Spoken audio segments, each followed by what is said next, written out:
Waalaikumsalam warahmatullahi wabarakatuh. Apakah semua orang sudah ditetapkan takdirnya oleh Allah Subhanahu wa taala, dan apakah orang kafir itu sudah takdir Allah? Pertama begini, antum pahami dulu apa itu takdir. Takdir itu pilihan hidup. Pilihan. Yang pilihan kita itu kemudian ditetapkan oleh Allah Subhanahu wa taala.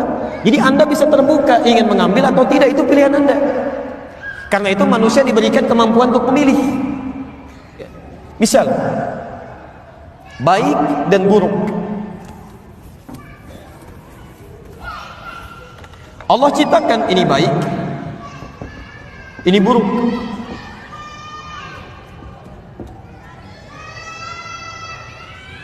Ini positif, ini negatif. Gak apa-apa, itu dunianya anak-anak memang begitu ya. Kalau tidak teriak-teriak ya jalan-jalan, atau lompat-lompat. Yang paling aneh orang tuanya yang teriak-teriak ya, atau yang jalan-jalan. Biarkan aja itu dunianya, cuma dikondisikan aja. Lihat sini,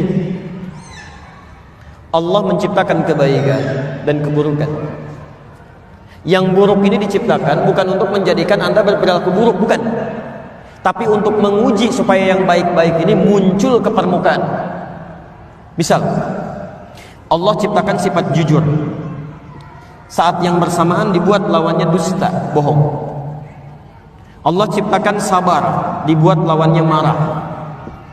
Allah ciptakan tawadhu, rendah hati, dibuat lawannya sombong. Allah menciptakan sombong ini bukan menjadikan seseorang untuk jadi sombong, bukan, tapi untuk menguji supaya sifat tawadhunya muncul. Sebab kalau nggak diciptakan sombong, nggak akan kelihatan tawadhu. Kalau nggak dibuat marah, nggak akan kelihatan sabar. Jadi ini dibuat untuk melatih supaya sifat ini muncul. Ini konsepnya ada di Quran surah ke-91 ayat 7 sampai dengan 10. Jadi kalau Anda menemukan sifat marah di orang lain, itu tandanya Allah titipkan marah itu supaya melatih kesabaran pada Anda supaya muncul. Halo? Contoh, bapak pulang dari kantor, ibu menerima di rumah. Begitu suaminya pulang misalnya, Allah titipkan sifat marah pada suami. Saat suami marah itu bukan ingin menjadikan suami pemarah, bukan, tapi untuk menguji sifat sabar dalam istri supaya muncul ke permukaan.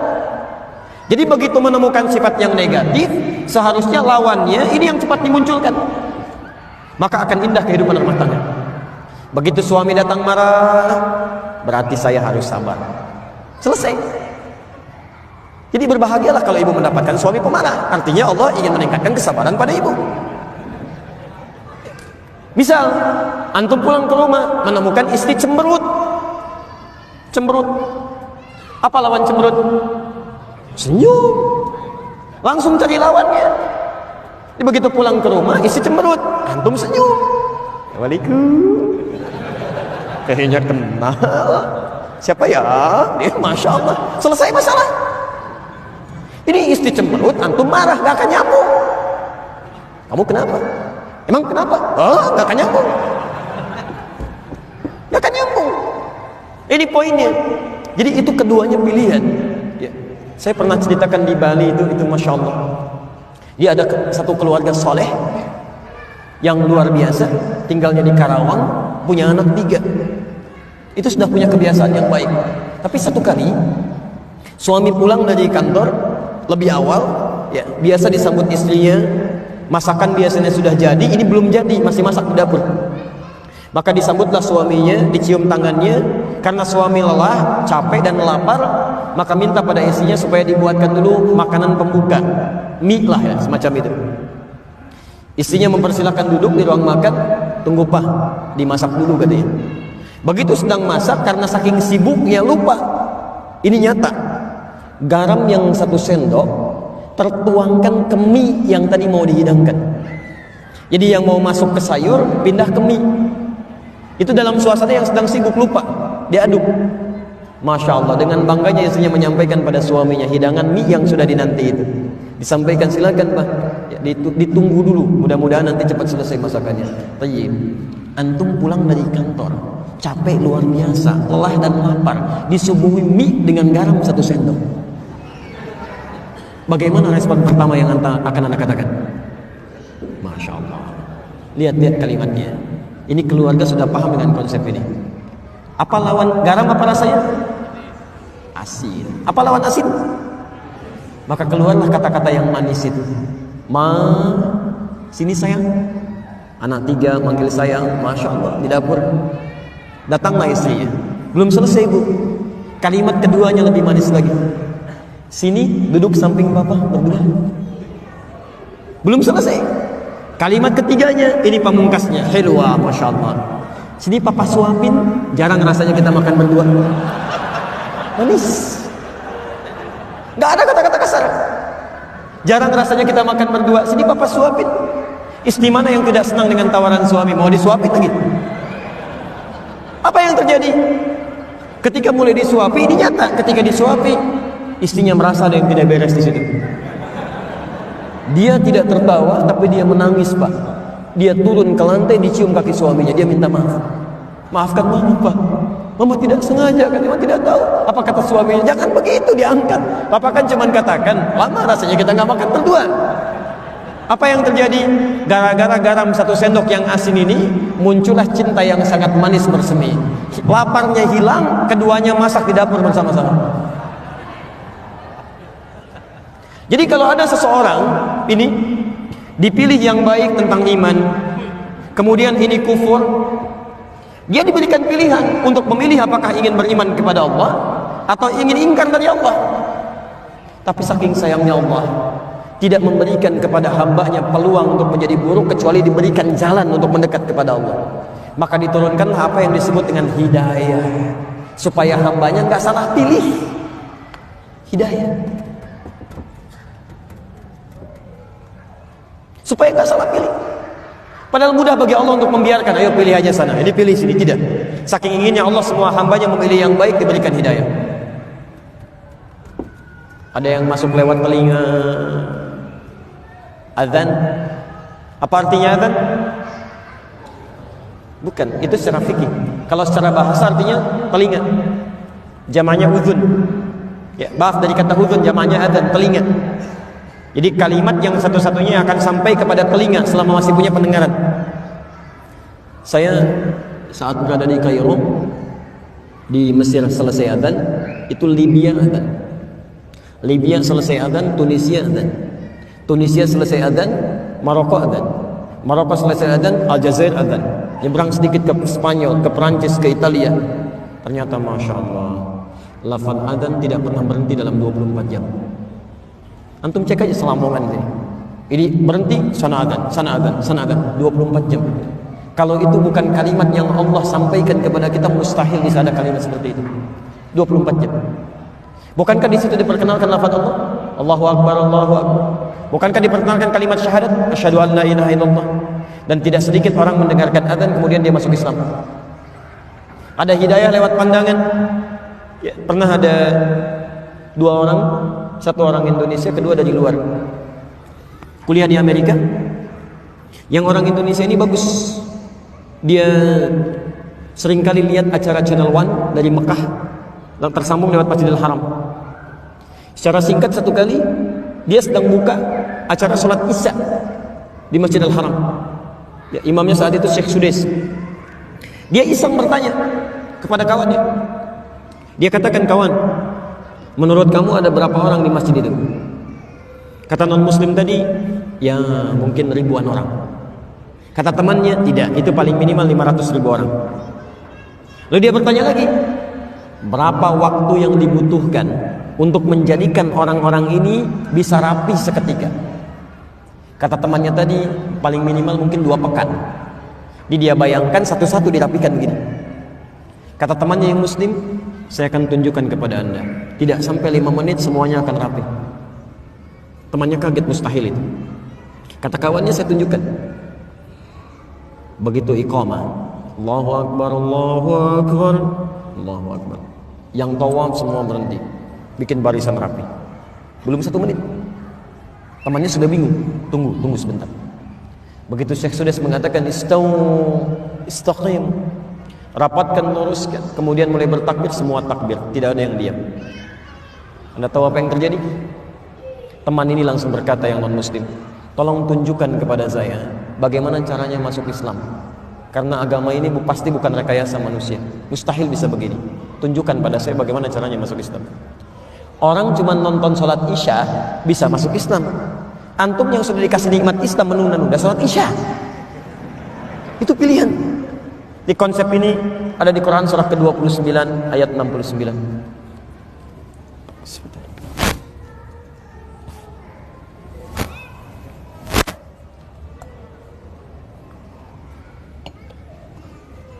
Saya bahas satu lagi ya. Jam berapa kita keluarnya? Masih 44? 45, baik. Berhenti ya? Baik, alhamdulillah.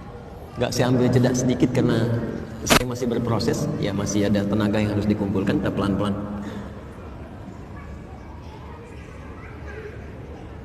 Baik Ustadz, kalau rizki adalah qadar Allah, bagaimana pengaruh doa dalam permohonan rizki? Rizki sudah ditetapkan oleh Allah Subhanahu wa Ta'ala, nggak bisa berubah. Doa itu bisa mempercepat datangnya dan menentukan keberkahannya. Itu poinnya. Jadi doa bisa menentukan keberkahan dalam rizki dan mempercepat datangnya rizki. Ya. Dalilnya Quran surah ke-51 ayat ke-22, posisi paling kanan sebelah bawah. Itu tentang rizkinya yang ditetapkan. Kemudian diberikan kepada kita Quran surah kedua ayat 29. Ikhtiarnya ada di Quran surah kedua ayat 168. Dipercepatnya di Quran surah kedua ayat 172. Kemudian bisa kita dapatkan lebih termasuk dengan cara doa. Belum berangkat rizkinya sudah bisa datang dengan cepat. Itu ada di Quran surah ke-7 ayat ke-96. Saya turunkan supaya lebih paham. Boleh saya hapus dulu? Atau bisa digeser sedikit? Bismillah. Ini bahasan terakhir yang saya sampaikan. Lalu kita simulasi untuk coba menghafal Qurannya. Saya berikan contoh sedikit. Ya, artinya manual. Ya, alhamdulillah. Gak apa-apa, saya terangin sendiri, saya tulis sendiri, saya hapus sendiri. Masya Allah, alhamdulillah. Baik. Perhatikan sini. Konsep rizki Quran surah ke-51 ayat 22, posisi paling kanan, di agak sedikit ke bawah. Lihat sini. Wa fis samaa'i rizqukum wa ma tu'adun. Dan di langit itu rizki Anda sudah ditetapkan, tidak akan tertukar. Dan dijanjikan akan diberikan. Dijanjikan akan diberikan. Mustahil ada orang lahir tanpa ada rizkinya, mustahil. Burung aja ada rizkinya, masa kita yang dihisab tidak ada rizkinya? Dan tidak akan tertukar. Jadi jangan iseng ngambil punya orang lain. Gak ada kerjaan, gak ada kerjaan karena rizki Anda sudah ada. Kalau Anda ngambil punya orang lain, itu suatu saat akan dikembalikan. Dia cuma mempersulit diri sendiri. Nah, sekarang pertanyaannya, rizkinya di langit, kita tinggal di mana? Di bumi. Rizki di langit, tinggal di bumi. Maka kemudian rizki yang di langit ini Allah turunkan ke bumi supaya mudah kita dapatkan. Dalilnya Quran surah kedua ayat 29, posisi paling kanan sebelah bawah. Walladzi khalaqalakum ma fil ardi jami'a. Kami jadikan segala yang di bumi itu untuk kalian semua. Jadikan segala yang di bumi. Hujan turun menjadikan tanah-tanah yang kering jadi gembur kembali, muncul tanaman, muncul buah-buahan. Di bawahnya kemudian ada macam-macam, ada emas, ada tembaga, ada nikel, ada macam-macam segala turunan ke bawahnya. Anda ambil itu, Anda olah, hasilnya jadi masjid, jadi bangunan, jadi rumah, jadi macam-macam. Baik. Fokus. Rizkinya ada di mana tadi? Di langit. Sekarang kita ada di mana? Bukan, kita di Lamongan, di Masjid Namirah. Antum ada di Lamongan. Lamongan bagian dari bumi bukan? Baik, bagian dari bumi. Antum tinggal di Lamongan, cuman rizkinya turunnya di bumi. Bumi itu belum tentu di Lamongan, mungkin turun di Ampel. Antumnya di Lamongan, rizkinya turun di Ampel. Apa yang harus dilakukan? Dicari, datang ke sini. Maka turun Quran surah kedua ayat 168. Ada ikhtiar. Dia tidak cukup dengan memohon kepada Allah, Ya Allah, masjid tinggal kubahnya, ya Allah, Allahu Akbar, turun dari atas, breng, kubah gitu kan. Masya Allah, tukang cornya kemudian bangkrut, tukang kubahnya bangkrut, nggak ada kreativitas di situ. Maka ya ayyuhan nasu kulu mimma fil ardi halalan thayyiban. Hei manusia, silahkan bergerak, beraktivitas untuk mendapatkan sebagian dari kebutuhan hidup Anda, terkhusus untuk kebutuhan makan. Sekarang lihat, ini ya ayyuhan nas untuk manusia. Kita bertanya, ya Allah, non muslim nggak sholat, nggak puasa, rizkinya dapat. Kami yang muslim sholat, puasa juga, masa rizkinya sama dengan cara mendapatkannya? Apakah ada kekhususan untuk kami?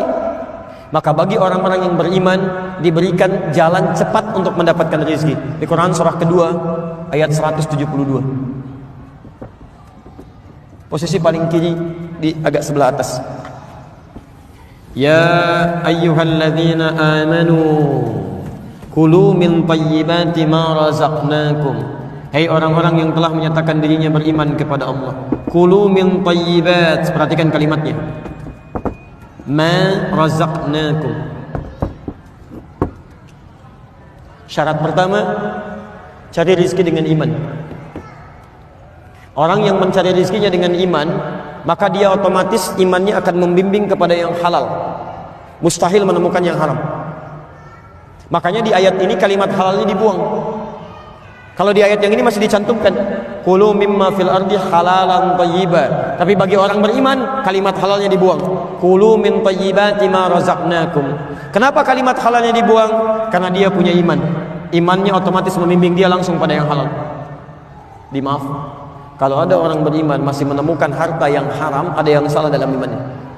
Ada yang keliru di situ. Ketika dia mencari dengan imannya, maka ma razaqnakum, kami yang akan siapkan rezekinya untuk orang ini, bukan dia yang lelah mencarinya. Baru gerak sedikit, rezekinya sudah datang. Baru berangkat sedikit, peluangnya sudah muncul. Apa tanda keimanan pertama dalam mendapatkan ini? Doa. Doa. Doa. Bukankah Imran berdoa untuk anaknya? Bukankah ibunya berdoa untuk anaknya? Ketika bapak ibunya berdoa untuk anaknya, apa yang diberikan oleh Allah pertama kali? Kullama dakhala 'alaiha Zakaria al-mihraba wajada 'indaha rizqa, rizkinya. Tapi kalau Anda ingin lebih cepat lagi, belum keluar, rizki sudah disiapkan. Itu ada di Quran surah ke-7 ayat 96. Walau anna ahlal qura amanu wattaqau, iman plus taqwa. Ini poinnya. Iman plus taqwa. La fatahna alaihim barakatin minas sama'i wal ard. Kami akan bukakan semua pintu-pintu keberkahan rizki di langit dan di bumi. Tadi rizki ada di mana? Langit. Diturunkan ke mana? Sekarang semua pintu rizki oleh Allah dibuka di langit dan di bumi. Jadi di Lamongan dibuka, di Ampel dibuka, segala dibuka, di langit dibuka. Maka rizkinya yang datang mencari Anda, bukan Anda yang datang mencari rizki. Syaratnya iman plus takwa. Bagaimana cara meningkatkan takwa? Ada 115 kali penyebutannya dalam Al-Quran. Anda keluarkan ayat-ayat ini, praktekkan dalam kehidupan, maka Masya Allah, rizki akan mudah didapatkan. Lihat sahabat Nabi SAW, sibuknya luar biasa, tapi masih sempat sholat fardu di masjid berjamaah. Malam masih tahajud sampai khatam Quran, tidak meninggalkan amalan-amalan sunnah, masih puasa juga, hidupnya santai, bekerja juga, ibadahnya nyaman, asetnya hari ini masih ada. Utsman bin Affan masih punya aset di Bank Saudi sampai hari ini. Abdurrahman bin Auf kapaknya terbuat dari emas. Sahabat-sahabat mulia, kayanya luar biasa, sholat dikerjakan, 5 waktu di masjid, malamnya masih tahajud, dan indah karena meningkatkan takwa kepada Allah Subhanahu wa taala. Coba antum lihat burung, keluar cuma pagi, pulang sore, rizkinya dapat. Bukan cuma untuk dirinya, untuk anak-anaknya, untuk keluarganya. Burung yang tidak dihisab, ketika dia bekerja dengan tasbih kepada Allah, dia bertasbih, dia memuji Allah, berangkatnya pagi, pulang sore, tapi rizkinya cukup untuk satu keluarga. Antum yang dihisab, berangkat gelap, pulang gelap, amalan fardu terlambat, amalan sunnah ditinggalkan. Masya Allah, pengen cepat rizkinya. Antum sehat? Apa ini? Sudah, kita coba mulai pelan-pelan praktek menghafal Quran dulu ya. Saya kasih sebentar, nanti ini saya simpan dulu. Baik. Diakhiri 11.35, 5 menit pas lah ya. Baik, alhamdulillah. Saya boleh hapus dulu ya. Nanti teori lengkapnya mungkin lain waktu Anda bisa simak uraian kami di edisi berbeda. Sekarang saya kasih contoh dulu ya. Saya kasih contoh sebentar. Misal Anda nanti cari mushaf, tapi nggak boleh robah ya.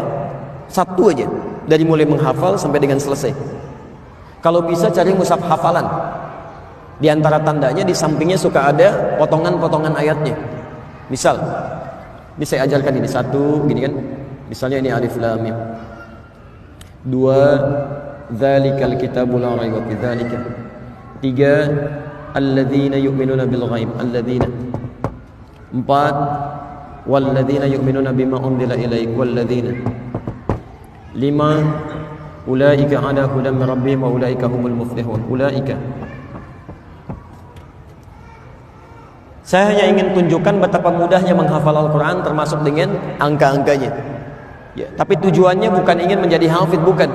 Terserah Allah mau diberikan berapa. Yang penting ingin menunjukkan betapa ini mudah dilakukan. Lihat kalimatnya. Sekarang perhatikan, nanti kalau sudah lihat mushaf Qurannya ada gambaran seperti ini. Di antara metodenya yang paling mudah, pertama fokus. Kita hitung dari sekarang ya. Lihat atasnya. Nomor 1 apa? Saya ulang. Apa nomor 1? Alif lam mim. Baik, kita ucapkan sama-sama. Nomor 1 apa? Kemudian langsung lihat yang terakhir, nomor 5. Yang paling bawah. Baik, nomor 5 apa? Nanti biasakan begini ya, begitu pindah halaman, lihat yang pertama, lihat yang paling bawah. Maka sisanya yang tengah-tengahnya. Baik, 1 apa? 5? 5 apa? 1 apa? Sekarang lihat yang mirip. 3, alladzina. 3 apa? 4 tinggal pakai wawu, walladzina. 4 apa? Baik. 3 apa? 4 apa? 5? 1? Ulang. 3 alladzina. 4? 5? 1? 4? 3? 5? 1? Tinggal yang kedua. Dzalika. 2 apa? 3 apa? 4 apa? 5 apa? 1 apa? Saya ulang. 1, 2, 3, 4, 5, 3, 2. Sekarang saya hapus dulu. Ini apa? Bukan, ini kosong, nggak ada apa-apa. Tapi karena Anda sudah tervisualisasi dengan nomor-nomor ini, angka-angka ini, otomatis begitu melihat angka, Quran yang muncul di benak Anda. Nanti kemanapun ditanya akan indah, semuanya Quran. Masya Allah Ustaz, apa kabar? Baik. Tinggal di mana Ustaz? Di Bekasi. Nomor berapa rumahnya? F1 nomor 6. F1 alif lam mim 6. Innal ladzina kafaru sawa'un 'alaihim a'anzartahum am lam tunzirhum. Masya Allah. Anak berapa Ustaz? Dzalikal kitabul la raiba fihi hudal lil muttaqin. Istri berapa Ustaz? Alif lam mim. Alhamdulillah. Haula wala quwwata illa billah. Jelas ya? Nanti lain waktu lah. Ini saya hanya ingin tunjukkan sebetulnya Quran itu dimudahkan. Betapa mudah untuk bisa mendapatkan itu semua. Saya hitung Anda nggak nyampe 2 menit bisa mendapatkan bagian dari itu. Nanti silahkan praktekkan dengan guru-guru yang lain. Dan saya dengar ada rumah tahfidz di sini. Semoga Allah Subhanahu Wa Taala berikan kemudahan untuk proses tahfidzul Quran yang ada di sana. Dan semoga antum semua sebelum meninggal dunia diberikan oleh Allah Subhanahu Wa Taala nikmat untuk bisa menghafalkan Al-Quran Al-Karim. Tidak cukup dengan amin, tapi mulai dulu dari sekarang ya. Cari guru yang baik, mulai menghafal dan mohonkan kepada Allah Subhanahu wa taala kebaikan. Teman-teman sekalian, barangkali itu yang bisa saya sampaikan untuk kesempatan ini. Saya mohon maaf belum bisa menjawab apa yang Anda sampaikan secara keseluruhan. Barangkali ini nanti akan kami simpan. Staf kami akan tuliskan. Nanti kita punya tayangan live tersambung di Akhir TV seri Al-Quran Sunnah Solution di Kamis malam Jumat. Insya Allah nanti sebagian dari pertanyaan ini kami akan tampilkan dan mungkin insya Allah bisa ada jawabannya dalam sesi yang dimaksudkan. Jika ada benar itu dari Allah dan Rasulnya silahkan diamalkan. Kalau salah itu dari saya, mohon dimaafkan. Tinggalkan pendapat saya yang keliru, ambil pendapat ustaz lain yang lebih baik yang bisa Anda amalkan dalam kehidupan kita. Subhanakallahumma bihamdika asyhadu an la ilaha illa anta astaghfiruka wa atubu ilaik. Wa akhiru da'wana alhamdulillahirabbil alamin. Alaikum warahmatullahi wabarakatuh.